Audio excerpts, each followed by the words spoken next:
આજે આખા દેશમાં અનામત અંગેની ચર્ચા છે, ગુજરાતમાં પણ અનામત અંગેની ચર્ચા છે. ખાસ કરીને અન્ય પછાત વર્ગોની જે ગઈકાલે જે ડિસિઝન લેવામાં આવ્યા એ બાબતની ચર્ચા છે. લોકો પ્રશ્નો કરી રહ્યા છે, અનામત અંગે પ્રશ્નો ઉઠાવી રહ્યા છે, ગુજરાતની સરકાર સામે પ્રશ્નો ઉઠાવી રહ્યા છે કે ખરેખર જો ઓબીસી અન્ય પછાત વર્ગ જે છે એમાં એના અમલમાં એની જોગવાઈઓમાં ગુજરાત સરકાર કેટલી સફળ રહી છે, કેટલી નિષ્ફળ રહી છે, એના અનેક પ્રશ્નો લોકો પૂછી રહ્યા છે. કે ન્યૂઝ સમક્ષ પણ અનેક પ્રશ્નો આવ્યા છે. અનામત સફળ છે કે નિષ્ફળ એ આજે પ્રશ્નો પૂછાઈ રહ્યા છે. અનામતના કાયદો ખરેખર કોણ લાભ લઈ ગયું એ અંગે પારાવાર પ્રશ્નો લોકો પૂછી રહ્યા છે. 5 ગુજરાતીઓ આ દેશની જે અનામત આવી એમાં મહત્ત્વની જે ભૂમિકાઓ ભજવી છે એ 5 ગુજરાતીઓએ ભજવી છે. એટલા માટે આજે સૌથી વધારે મહત્ત્વની બાબત બની જાય છે ઓબીસીના પ્રશ્નોની, ઓબીસીની ચર્ચાની. જ્યારે દેશ આઝાદ થયો ત્યારે ગાંધીજી અને સરદાર પણ દલિતો માટે 10 વર્ષ માટે અનામત રાખવાની તરફેણ કરી હતી અને એ રીતે અનામતનો અમલ થયો હતો, જેથી કરીને જે પછાત વર્ગો છે, ભારતમાં પછાત વર્ગો હતા, એને ફાયદો થઈ શકે, એ વર્ગો ઊંચા આવી શકે એ માટેના પ્રયત્નો હતા આ બંને નેતાઓના. અને પ્રયત્નો પણ વાજબી જ હતા. એની સામે ત્યારે કોઈ પ્રશ્નો નહોતા, આજે પણ કોઈ પ્રશ્નો પૂછતું નથી. ત્યાર પછી મોરારજી દેસાઈની સરકાર આવી, વડાપ્રધાન મોરારજી દેસાઈ કે જે ગુજરાતના નેતા હતા, એમની સરકાર આવી ત્યારે અન્ય પછાત વર્ગો માટે પણ એમણે કામ કર્યું હતું. ત્યાર પછી કાકા સાહેબ કાલેકરે પણ એક પંચ બનાવવામાં આવ્યું હતું અને એમણે પણ અનામત અંગે સૌથી મોટું કામ કર્યું હતું. ત્યાર પછી નરેન્દ્ર મોદીએ આજે હમણાં કેટલાક ડિસિઝનો લીધા છે, એમાં પણ એમની ભૂમિકા રહી છે. એટલા માટે આપણે કહી શકીએ કે ગુજરાતના નેતાઓનું સૌથી મોટું યોગદાન અનામત અંગે રહ્યું છે. એ માટે અગાઉ પણ આપણે જે ગુજરાતમાં જે થયું એમાં પૂર્વ મુખ્યપ્રધાન માધવસિંહ સોલંકી અને ચીમનભાઈ પટેલની સરકાર વખતે પણ અનામત વધારવા માટે કામ થયું હતું.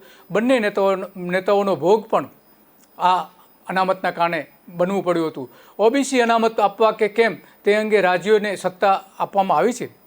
એક સારી બાબત છે. રાજ્યો હવે નક્કી કરશે કે ઓબીસી કઈ જ્ઞાતિને ઓબીસીમાં ગણવા કે નહીં. તો દેશમાં ફરી એક વખત અનામતનો મુદ્દો જોર પકડી રહ્યો છે, જોર પકડશે ભવિષ્યમાં આવનારા દિવસોમાં પણ. ગુજરાતમાં તો 2 સરકાર અનામતના કારણે ઉથલી પણ પડી હતી, તેથી આ એક રાજકીય મુદ્દો પણ બનશે, રાજકીય હથિયાર પણ બનાવવામાં આવશે. હવે ફરી એક વખત અનામત અંગે ઉથલપાથલો શરૂ થશે, જેમાં ગરીબ અને પછાત પ્રજાને ઓછો ફાયદો થશે, પણ શ્રીમંત અને શક્તિશાળી રાજનેતાઓને સૌથી વધુ ફાયદો થવાનો છે. ઓબીસીના રાજકારણમાં ફરી એક વખત ગુજરાતમાં અનામતનું ભૂત ધૂણી શકે છે. 1985 અને 2016માં જેવી પરિસ્થિતિ ઊભી થઈ હતી એવી પરિસ્થિતિ બની શકે કે આમાં પણ ઊભી થઈ શકે છે. ઓબીસી અનામતમાં બંધારણ સુધારો કરીને રાજ્ય સરકારોને જે અધિકારો આપવાની વાત છે એમાં ઓબીસી સમાજની યાદી તૈયાર કરી શકશે. હવે કોઈ પણ રાજ્ય એ યાદી તૈયાર કરી શકે. સંશોધિત બિલ પસાર થવામાં પગલે રાજ્યોએ હવે આ માટે કેન્દ્ર પર આધારિત રહેવું પડશે નહીં. તમામ પછાત વર્ગો સરકારી નોકરીઓમાં અનામત લઈને સરકારી યોજનાઓમાં પણ એના ફાયદાઓ મેળવી શકશે. રૂપાણી સરકારે વિવાદિત પરિપત્ર પણ અગાઉ કર્યો હતો, એ પરિપત્ર પણ આજે ચર્ચાનું કેન્દ્ર બન્યું છે. ઘણા એલઆરડી જે મિત્રો છે એમણે પ્રશ્નો પૂછ્યા છે કે રૂપાણીએ એલઆરડીની જે પરીક્ષા લેવાની હતી ઓબીસી રદ કરવાથી કરી દેવામાં આવી હતી. એ સમયે મહિલાઓ માટેની ખાસ જે યાદી બહાર પાડવામાં હતી એલઆરડીમાં, ઓબીસી ભાજપને મત નહીં આપે એવું લાગતા 11 ફેબ્રુઆરી 2020માં આ પરિપત્ર રદ કરવાની જાહેરાત કરી હતી. લોકરક્ષક દળની પરીક્ષા આપનારા અનામત વર્ગના મહિલા ઉમેદવારો છેલ્લા કેટલાક સમયથી ત્યારે એ આંદોલન ચલાવતા હતા અને એમાં રૂપાણી સરકારે ઝૂકવું પડ્યું હતું. સરકારે અનામત વર્ગના યોગ્ય મહિલા ઉમેદવારોને મેરિટ યાદીમાં સ્થાન આપ્યું ન હતું. તેથી ઓબીસી મહિલાઓ રૂપાણી સરકાર સામે થઈ હતી, રૂપાણીની સરકારને ચેલેન્જ ફેંકી હતી મહિલાઓએ. આ એક સૌથી મોટી ઘટના હતી ગુજરાતના રાજકારણમાં અને રૂપાણી સરકારે મહિલાઓના પગ પકડવા પડ્યા હતા અને એની સાથે સમાધાન કરીને એને જે માંગણી હતી એ સ્વીકારવી પડી હતી. લોકરક્ષક ભરતી બોર્ડ દ્વારા પોલીસ કોન્સ્ટેબલ અને જેલ સિપાહીની કુલ તમામ થઈને 10,000 ખાલી જગ્યાઓ ભરવાની જે વાત આવી હતી એમાં આ એક હિસ્સો હતો મોટો મહિલાઓની અનામત માટેનો. જાહેરાતો આપવામાં આવી હતી, એ સમયે જાહેરાત આપવામાં આવી હતી લોકસભામાં બિલ અંગે. આ બધી ચર્ચાના અંતે એવી વાત પણ બહાર આવી છે લોકસભામાં જે ચર્ચા થઈ છે એના અંતે એવી પણ વાત બહાર આવી છે કે અનામતના 50% મર્યાદા દૂર કરવા વિરોધ પક્ષો માંગણી કરી રહ્યા છે. અત્યારે હાલ જે 50% અનામત છે એ દૂર કરવા વિરોધ પક્ષો માંગણી કરી રહ્યા છે. કેન્દ્ર સરકારે સોમવારે લોકસભામાં ઓબીસી અનામત બિલ રજૂ કર્યું છે, જેને વિપક્ષે પણ સમર્થન આપવાનો નિર્ણય કર્યો છે. સરકાર પર દબાણ કરશે. જો કે સૌથી આમાં મોટો પ્રશ્ન એ છે કે સુપ્રીમ કોર્ટના અનેક જજમેન્ટ છે, અનેક આદેશો છે કે 50%થી વધારે અનામત વધી ન જોઈએ. એની સામે પણ આજે એક મોટો પ્રશ્ન છે કે ખરેખર સુપ્રીમ કોર્ટનો અમલ કરવો કે કેમ, સુપ્રીમ કોર્ટે જે આદેશ આપ્યો છે એનો અમલ કરવો કે કેમ. કારણ કે જ્યારે ગુજરાતમાં 2016માં અનામત આંદોલન જે શરૂ થયું હતું, પાટીદારો દ્વારા અનામતની માંગણી કરવામાં આવી હતી, ત્યારે પણ આનંદીબેન પટેલે આ જ મુદ્દો રજૂ કર્યો હતો કે બંધારણમાં જોગવાઈ નથી કે વધારાની ઓબીસી આપી શકાય, અને સુપ્રીમ કોર્ટે પણ એ જ કહ્યું હતું. તો આજે ખરેખર શું પરિસ્થિતિ છે એ રાજ્યો પર છોડવામાં આવી છે. તો હવે સુપ્રીમ કોર્ટના જજમેન્ટ આને લાગુ પડે છે કે કેમ, એ મોટો પ્રશ્ન આવીને ઊભો રહ્યો છે. અને ઘણા બધા પ્રશ્નો પણ આવે છે કે સુપ્રીમ કોર્ટનું શું, એમણે જે જજમેન્ટ આપેલા છે એનું શું. સુપ્રીમ કોર્ટે 5મી મેના રોજ તેના ચુકાદામાં ઓબીસી અનામતની યાદી તૈયાર કરવાની અધિકાર કેન્દ્રને હોવાની દલીલ કરવાની સાથે મરાઠા અનામત 50%ની મર્યાદાનો ભંગ થતો હોવાનો પણ ચુકાદો આપ્યો હતો. કેન્દ્ર સરકારે ઓબીસીના 40 લાખ પ્રમાણપત્રો અત્યારે આપેલા છે, 40 લાખ પ્રમાણપત્રો. તો એની સામે પણ હવે એ ઘણો વધારો થશે. હવે પ્રમાણપત્રો જે છે રાજ્યોના પ્રમાણપત્રોમાં સૌથી મોટો વધારો થશે. ગુજરાતમાં સરકારની મેડિકલ કોલેજના ઓલ ઇન્ડિયા ક્વોટાની MBBSની કુલ 210 બેઠક અને ડેન્ટલની 30 બેઠક એ મળીને 240 બેઠક આ વખતે જાન્યુઆરી 2021માં એની મંજૂરી કેન્દ્ર સરકારે આપી છે. એટલે એ બેઠકો પણ વધશે. એમાં લગભગ 30% અને EWS એટલે કે આર્થિક પછાત વર્ગના લગભગ 10% બેઠકોનો વધારો થશે. આમ મેડિકલ ક્ષેત્રે મોટો ફાયદો અન્ય પછાત વર્ગના વિદ્યાર્થીઓને મળી રહ્યો છે. આ એક સારી બાબત છે સરકારની. જે પછાત વર્ગના વિદ્યાર્થીઓ છે એમને આનો લાભ મળશે. પરંતુ એમાં જે લોકો ઓબીસીમાં આર્થિક રીતે સમૃદ્ધ છે એમના સંતાનો પણ એમાં પ્રવેશ મેળવી શકશે. આ જોગવાઈ ખરેખર સ્પષ્ટ કરવાની જરૂર છે. જે ગરીબ વિદ્યાર્થીઓ છે એમને પ્રવેશ મળે એવી એક જોગવાઈ જો હોત એની સાથે સાથે તો મોટો ફાયદો ગરીબને, જે ખરેખર જેને અનામતનો લાભ મળવો જોઈએ એમને મળી શક્યો હોત. દેશમાં સરકારી મેડિકલ કોલેજની કુલ લગભગ 42,000 બેઠકો છે. એમાં ઓબીસીની પણ એટલા જ મોટા પ્રમાણમાં બેઠકો છે. એટલા માટે આ જે પરિસ્થિતિ આખી ઊભી થઈ છે એ ન થઈ હોત.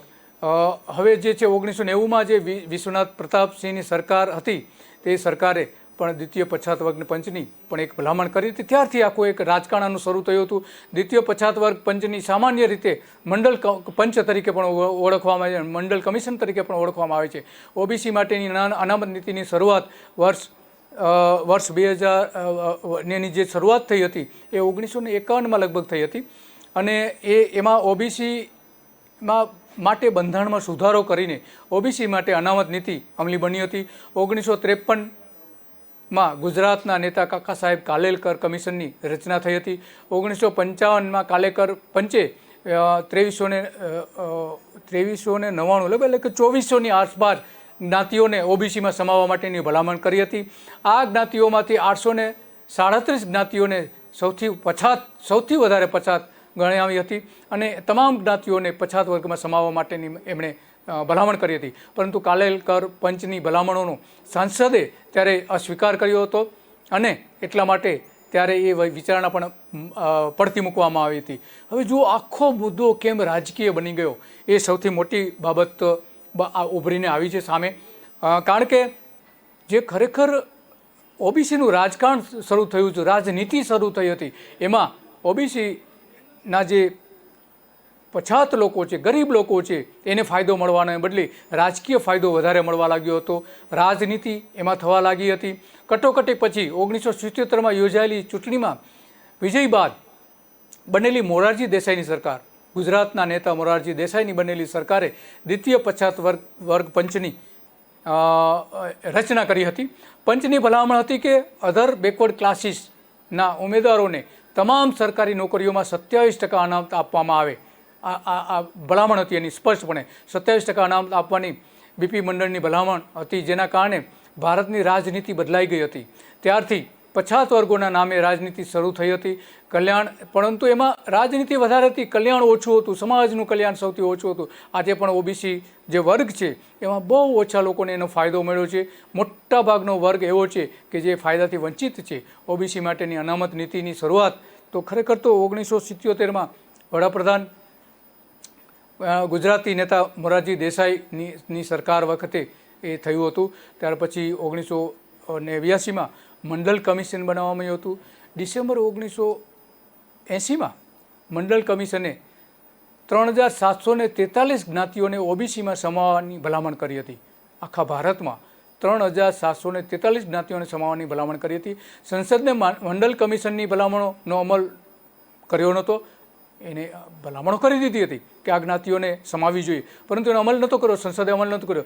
10 વર્ષ બાદ વીપીસીની સરકાર આવી અને મંડળ કમિશનનો અમલ એમણે શરૂ કર્યો હતો. ત્યારથી સૌથી મોટું રાજકારણ ખેલાયું હતું અને ઓબીસીના કારણે એક નવી રાજનીતિ ભારતમાં ઊભી થઈ હતી અને ખાસ કરીને ગુજરાતમાં પણ એના મોટા પ્રત્યાઘાતો પડ્યા હતા. 2006માં એનસીબીના જે રિપોર્ટ મુજબ દેશમાં 5013 જ્ઞાતિઓ ઓબીસીમાં છે. આ આંકડામાં કેન્દ્ર શાસિત પ્રદેશની જ્ઞાતિઓનો સમાવેશ થતો નથી કરાયો. આ રાજકારણ સાથે પણ પહેલાં કરતાં વધારે ચાલી રહી છે. નરેન્દ્ર મોદીની સરકાર બની ત્યારે ભાજપના મોટાભાગના સવર્ણ કાર્યકરો અને ભાજપના ચુસ્ત મતદારો એવું માનતા હતા કે મોદી આવ્યા છે એટલે અનામત કાઢી નાખશે. સોશિયલ મીડિયાથી લઈને દરેક જગ્યાએ એની વાતો પણ ચાલતી હતી. આવા હજારો મેસેજીસ વોટ્સએપ અને ફેસબુક પર ફરતા કરાયા હતા. પણ ભાજપને સત્તા સુધી લઈ જનારી મત બેંક હવે નારાજ છે, કારણ કે ત્યારે એમની અપેક્ષાઓ હતી કે આ થશે, પરંતુ ભારતમાં અનામત દૂર કરવું એ સૌથી મોટી સમસ્યા છે. કારણ કે મોટો વર્ગ એવો છે કે જેને હજુ પણ અનામતના લાભો મળવા જોઈએ, ઓબીસીના લાભો મળવા જોઈએ. કારણ કે મોદીએ અનામત દૂર કરી નથી પણ મજબૂત કરી છે. અત્યારના જે એમણે છેલ્લે જે 3-4 નિર્ણયો લીધા, મેડિકલ અને ગઈકાલના જે નિર્ણયો લીધા, એના ઉપરથી તો સ્પષ્ટ કહી શકાય કે ઓબીસીની જે રાજનીતિ છે એ વીપી સિંહે જે શરૂ કરી હતી એવી જ નરેન્દ્ર મોદીએ શરૂ કરી છે અને એને મજબૂત કરી છે. આરએસએસની જૂની વિચારસરણી પણ અનામત વિરોધી હતી. આજે સંઘના લાખો કાર્યકરો પણ આવી જ વિચારસરણા ધરાવે છે. અગાઉ પણ સંઘે ઘણા બધા નિવેદનો કર્યા હતા અનામત અંગે કે અનામતના કારણે ભારતને કયું નુકસાન થઈ રહ્યું છે, શું નુકસાન થઈ રહ્યું છે, એવા નિવેદનો સંઘના હતા. એ જ સંઘની વિચારધારામાંથી સંઘના પ્રચારક તરીકે નરેન્દ્ર મોદી વડાપ્રધાન થયા છે. મોદીની પોતાની જ્ઞાતિ પણ પછાત જાહેર કરવાનું રાજકારણ એ સમયે ખેલાયું હતું. વડાપ્રધાન નરેન્દ્ર મોદીની જ્ઞાતિ સવર્ણમાંથી ઓબીસી બની હતી. તો પછી આજે ગુજરાતમાં અનેક એવા જ્ઞાતિઓ છે કે જે પછાતમાંથી ઊંચી આવી છે, પછાત વર્ગમાંથી ઊંચી આવી છે. અને જે સવર્ણ જ્ઞાતિઓ હતી એ એવી કેટલીક જ્ઞાતિઓ છે ગ્રામ્ય વિસ્તારોમાં છે એ પછાત થઈ છે, એની આર્થિક રીતે અને સામાજિક રીતે પણ. જેમાં સૌથી મોટું ઉદાહરણ નરેન્દ્ર મોદી છે. તેમની મોઢ જ્ઞાતિ વેપારી જાતિ રહી છે, છતાં તેમને પાછળથી ઓબીસીમાં ઉમેરવામાં આવી હતી. જો વેપારી જ્ઞાતિ પછાત બની જતી હોય તો ગામડાઓમાં તો આવા અનેક નાની જ્ઞાતિઓ છે કે જે પછાત જીવન જીવી રહી છે, જે મોદી જ્ઞાતિ કરતાં પણ પછાત રીતે જીવી રહી છે. એમને હજુ સુધી અનામતના લાભો મળ્યા નથી. એમને પણ આપવા જોઈએ. જો મોદી જ્ઞાતિને મળી શકતા હોય, મોદી જો અપાવી શકતા હોય તો પછી એમને પણ મળવા જોઈએ. 2014 અને 2019ની લોકસભાની ચૂંટણીમાં મત જીતવા માટે વડાપ્રધાન નરેન્દ્ર મોદીએ વધુ એક વખત ખુદને પછાત જાતિના ગણાવ્યા હતા. નરેન્દ્ર મોદી પણ પછાત જાતિનું રાજકારણ એ સમયે રમતા હતા, આજે પણ રમે છે. અને એ રાજકારણના કારણે એમણે ઘણા સારા એવા મોટા પ્રમાણમાં મત મળે છે. વિધાનસભાની ચૂંટણીમાં તો તેઓ પોતે અનેક વખત જાહેર કરી ચૂક્યા છે કે હું અન્ય પછાત વર્ગનો માણસ છું. મહારાષ્ટ્રના સોલાપુર ખાતે એમણે એક રેલીમાં પણ કહ્યું હતું કે મોદી એ લોકોની સહાનુભૂતિ જીતવા એ સમયે સોલાપુરમાં કહ્યું હતું કે હું પછાત જાતિના હોવાથી મને હંમેશને માટે ટાર્ગેટ કરવામાં આવી રહ્યો છે. પછાત હોવાના કારણે અમારા જેવા અનેક વખત સમસ્યાઓનો સામનો કરવો પડે છે. મારી જાતિ બતાવવાવાળા વાતો કરી રહ્યા છે. એટલા માટે એમણે કહ્યું હતું કે જેના નામ મોદી છે એ બધા ચોર છે એવું મારી સામેના લોકો કહી રહ્યા છે. આ બધી વાતો કરીને નરેન્દ્ર મોદીએ લોકોની લાગણી જીતવાનો પ્રયત્ન કર્યો હતો. એ પછાત વર્ગમાંથી આવે છે એ પણ એમણે એ સમયે વાત કરી હતી. પરંતુ ગુજરાતના લોકો જાણે છે કે ખરેખર તો મોઢ વણિક જ્ઞાતિ જે છે મોદી જેમાંથી આવે છે એક વેપારી જ્ઞાતિ છે અને એમણે એક ઓબીસીનું સ્ટેટસ મળેલું છે. તો બીજી ઘણી બધી એવી જ્ઞાતિઓ છે, સામાજિક રખડતી ભટકતી વિચરતી જાતિઓ જે છે એમણે તો પહેલાં જ એ ઓબીસી અધર પછાત જે છે એમણે જાહેર કરવાની જરૂર છે. રાજકારણ ગુજરાતમાં અને દેશમાં આ રમત ચાલી રહી છે. મોદી પછાત જ્ઞાતિના નહીં પરંતુ રાજકીય લાભ ખાટવા માટે 2001માં મુખ્યમંત્રી બન્યા પછી મોદીએ 2002માં તેમની જ્ઞાતિને પછાત વર્ગમાં મૂકવા માટેનો એક પરિપત્ર કર્યો હતો. અગાઉ મોઢ વણિક જ્ઞાતિ પછાત વર્ગમાં જાહેર થઈ હતી પરંતુ એની કોઈ સ્પષ્ટતા નહોતી. એ સ્પષ્ટતા પણ નરેન્દ્ર મોદીએ અલગથી પરિપત્ર કરીને જાહેર કરી હતી. એટલે પોતાની જ્ઞાતિને સ્પષ્ટ રીતે અનામતના લાભો અપાવવા માટેનો એને સર્ક્યુલર 2002માં જાહેર કર્યો હતો. એ હવાલો આપીને ત્યારે એ સમયે વિરોધ પક્ષ દ્વારા પણ નરેન્દ્ર મોદી ઉપર આરોપો મૂકવામાં આવ્યા હતા. નરેન્દ્ર મોદીએ ખુદને પછાત જ્ઞાતિના જણાવીને વોટ બેંકનું રાજકારણ ગુજરાતમાં એ સમયે રમ્યું હતું અને તે માટે તેમણે ખુદને પછાત ગણાવ્યા હતા. ગુજરાત સરકારના સમાજ કલ્યાણ વિભાગે 1994માં એક જાહેરનામું બહાર પાડીને 36 જ્ઞાતિઓ સાથે મોદીની જે મોઢ જ્ઞાતિ છે એને ઓબીસી શ્રેણીમાં સામેલ કરવી એવો આડકતરો ઉલ્લેખ કર્યો હતો. પરંતુ 2002માં નરેન્દ્ર મોદીએ એની સ્પષ્ટતા કરી હતી અને એના કારણે એક મોટું રાજકારણ ખેલાયું હતું. મોદીની જ્ઞાતિ ઓબીસી હેઠળ આવતાની સાથે જ ગુજરાતના રાજકારણમાં એક મોટું પરિવર્તન આવ્યું હતું. 2002માં એમણે પરિપત્ર બહાર પાડ્યો હતો. તો શા માટે બહાર પાડવાની જરૂર પડી હતી? જો અગાઉ ખરેખર જો મોઢ વણિક જ્ઞાતિ એ ઓબીસીમાં હોત તો. કેન્દ્ર સરકારની નીતિ પણ એક અજીબ પ્રકારની છે. સ્વાસ્થ્ય અને પરિવાર કલ્યાણ મંત્રાલય દ્વારા જુલાઈ 2021માં મેડિકલ કોલેજમાં ઓલ ઇન્ડિયા કોટાની સ્કીમ જાહેર કરવામાં આવી હતી કે અત્યારે જે વર્તમાન શૈક્ષણિક ઓબીસી માટે 27% અને આર્થિક પછાત વર્ગ માટે 10% અનામતનો નિર્ણય લેવાયો હતો.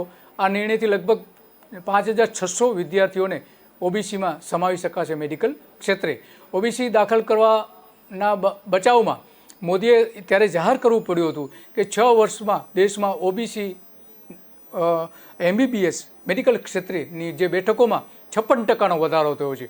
2014માં તેની કુલ 54,000 બેઠકો હતી મેડિકલ ક્ષેત્રની, તે 2020માં 85,000 થઈ ગઈ હતી. એટલે કે એ જે બીજી જ્ઞાતિઓને સંદેશ આપવા માગતા હતા કે માનો કે આ જે અનામત લાવવામાં આવે મેડિકલ ક્ષેત્રે તો એનાથી બીજા લોકોએ કોઈ ગભરાવાની કારણ નથી, કારણ કે બેઠકોનો વધારો થયો છે. આ જ રીતે પોસ્ટ ગ્રેજ્યુએટમાં પણ ફેરફારો થયા હતા, વધારો થયો હતો, બેઠકોમાં વધારો થયો હતો. 2014માં 30,000 બેઠકો હતી તે 54,000 થઈ ગઈ હતી. આમ 80%નો જે વધારો થયો હતો એ પણ સરકારે એ વખતે જાહેર કર્યું હતું.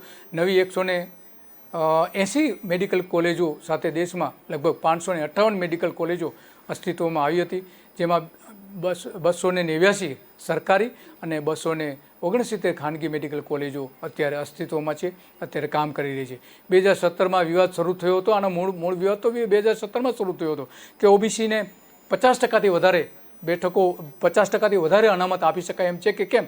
કારણ કે રાજસ્થાનમાં એ સરકારે ત્યારે ગુજ્જરોને ઓબીસી અનામત બિલનો અમલ કરવા માટે જાહેરનામું બહાર પાડ્યું હતું, પરંતુ હાઈકોર્ટે આ અટકાવ્યું હતું. રાજસ્થાન સરકારે ગુજ્જર આંદોલનને કારણે અનામત કોટામાં 50%ની મર્યાદા વટાવી હતી. લગભગ 60% જેટલો વધારો એમાં 60% સુધી પહોંચી ગઈ હતી અને સુપ્રીમની મંજૂરી વિના રાજસ્થાન સરકારમાં આ બિલનો અમલ કરી શકે નહીં એવું વડી અદાલતે કહ્યું હતું. અને ગુજરાતમાં લગભગ આવું જ થયું હતું. 2016માં જ્યારે આનંદબેનની સરકાર હતી ત્યારે અનામત આંદોલન થયું હતું. ત્યારે આનંદબેને પણ કહ્યું હતું કે સુપ્રીમ કોર્ટના અને બંધારણ પ્રમાણે 50%થી વધારે ઓબીસી આપી શકાય તેમ નથી, અને એ જ સુપ્રીમ કોર્ટે વાત કરી હતી. ભાજપનું આ એક રાજકારણ હતું. ઓબીસી એકતા મંચ પણ ત્યારે સક્રિય હતું 2016માં. તે આજે શોધ્યું જડતું નથી. ઓબીસી એકતા મંચ ક્યાં છે? ખોવાઈ ગયું છે, લોકોની વચ્ચે ક્યાંય દેખાતું નથી. ભાજપના નેતા અલ્પેશ ઠાકોર ભૂગર્ભમાં જતા રહ્યા છે, કારણ કે 2016માં ઓબીસી એકતા મંચ તરફથી રાજ્યના મુખ્યમંત્રીને 10 લાખ પોસ્ટકાર્ડ લખવામાં આવ્યા હતા. એમણે માંગણી કરી હતી કે ઓબીસીના કોઈ ફાયદાઓ અમને મળ્યા નથી અને બેકારીના મુદ્દે નિરાકરણ લાવવા માટેની આ 10 લાખ લોકોએ માગણી કરી હતી. એ આ જ સંસ્થા દ્વારા માગણી કરાવવામાં આવી હતી. પરંતુ આજે આ સંસ્થા ક્યાં છે એ કંઈ જ નથી. ક્યાં છે કોઈને ખબર નથી, કારણ કે આ સંસ્થાના જે વડા છે ભારતીય જનતા પાર્ટીની સાથે જોડાઈ ગયા છે.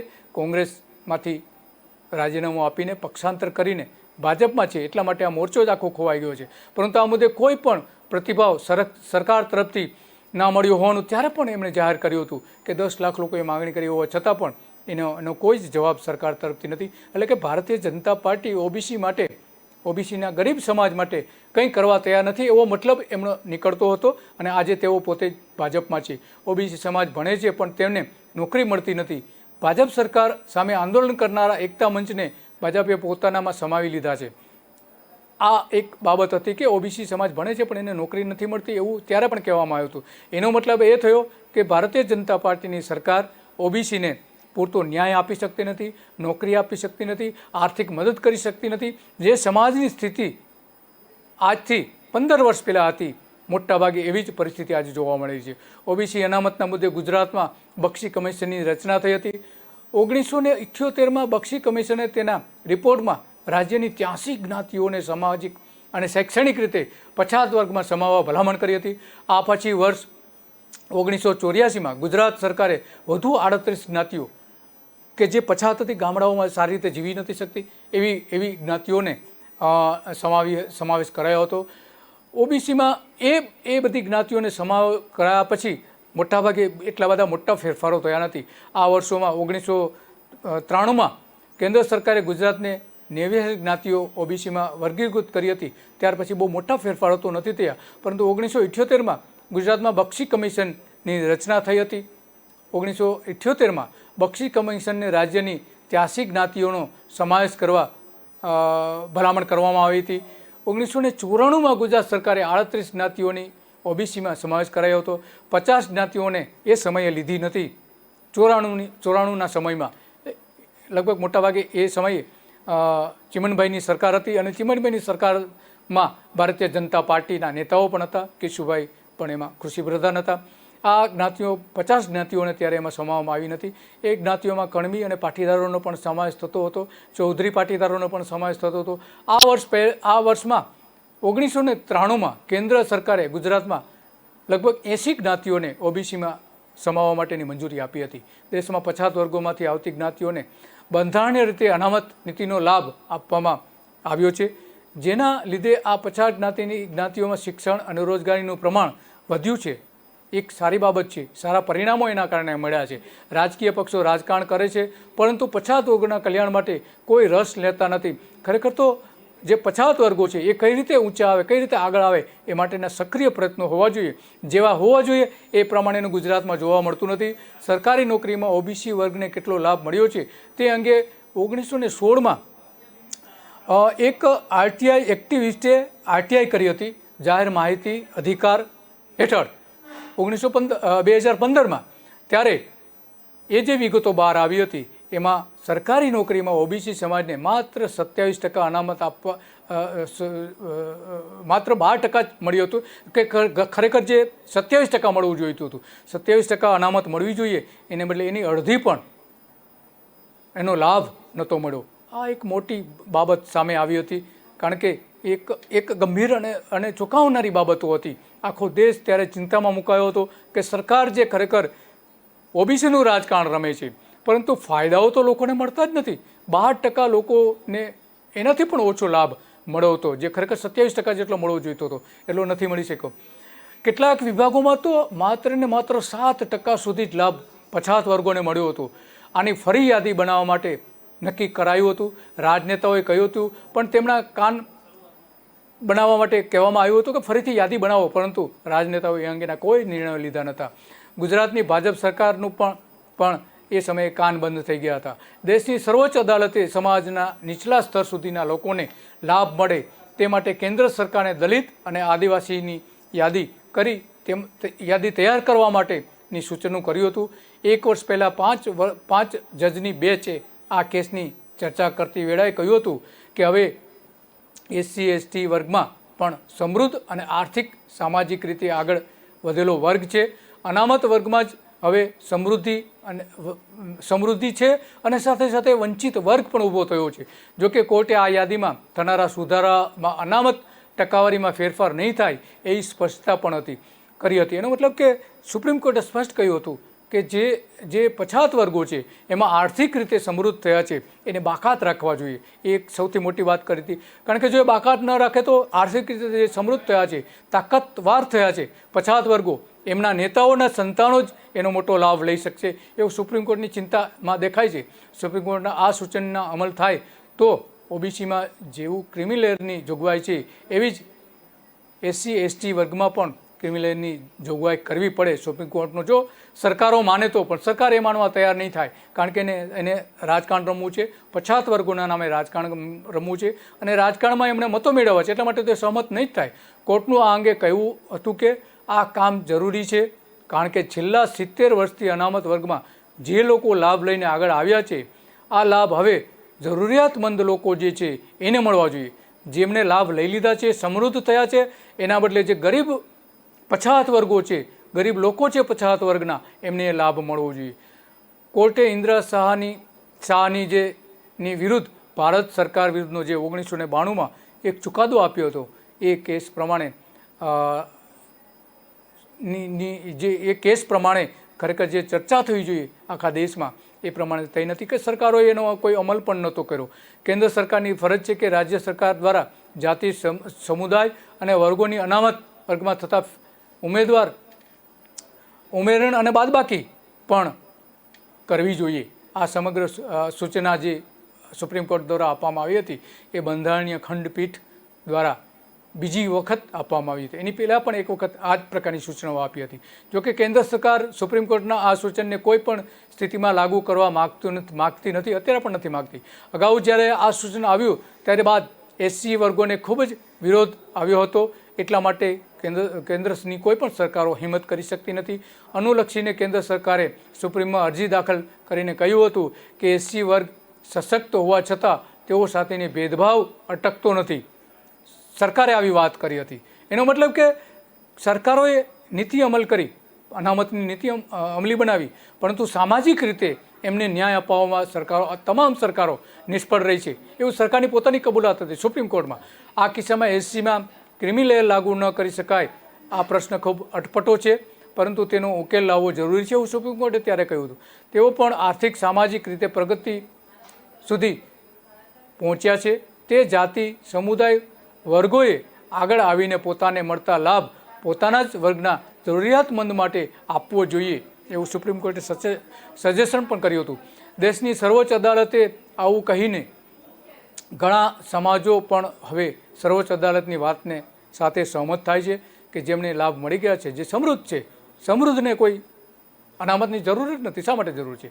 જે પછાત છે ખરેખર સામાજિક રીતે અને આર્થિક રીતે એમને અને શૈક્ષણિક રીતે એમને લાભો આપવા જોઈએ. ખાસ કરીને ખેડૂતોનો મોટો વર્ગ એવો છે કે જેમની જમીનો ઘટી ગઈ છે ગ્રામ્ય વિસ્તારોમાં, તેઓ ગરીબ થયા છે, આર્થિક પછાત તો થયા છે, પણ સામાજિક રીતે પણ તેમને પછાત ગણવાનું છેલ્લા 25 વર્ષથી શરૂ થયું છે.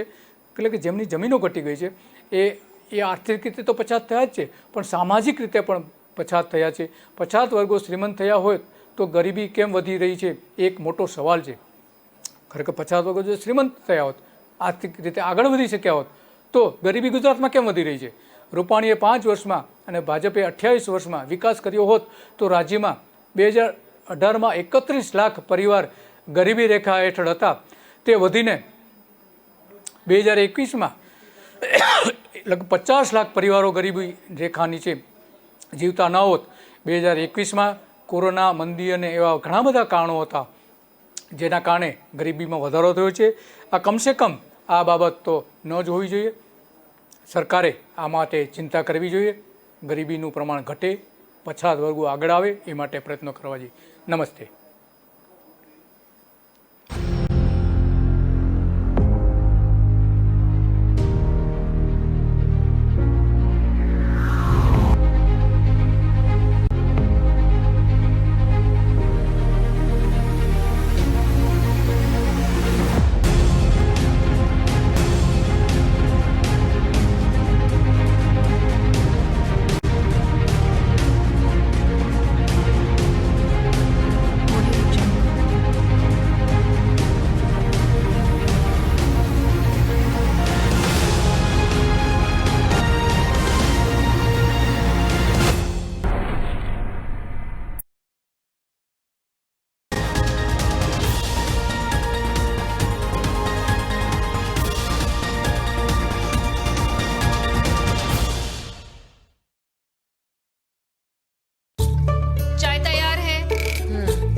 मैं चेंज करके आती हूँ। मैं चेंज करके आती हूँ। मैं चेंज करके आती हूँ। लायरा का नया कलेक्शन, बहाने कम पड़ जाएंगे पर स्टाइल्स नहीं। लायरा, टाइम टू स्टाइल। પ્રજાના પ્રાણ પ્રશ્નોને વાચા આપે છે કે ન્યૂઝ। વાત ગામડાની હોય કે ખેડૂતના ખેતરની, કૃષિ બજારની હોય કે મોંઘવારીના માર્ગની, મહિલાની મૂંઝવણ હોય કે નાના વેપારીના મનની ગૂંચવણ, વિદ્યાર્થીની વાત, પ્રજાને મૂંઝવતી તમામ વાત એટલે જનતાની વાત। ઉઠાવો ફોન અને ડાયલ કરો। કે ન્યૂઝ રજૂ કરશે જનતાની વાત, જનતાના મુખે। દર રવિવારે સાંજે 7:30 થી 9:30 मैराथन माहिती रजू करतो फोन इन कार्यक्रम जनता की बात।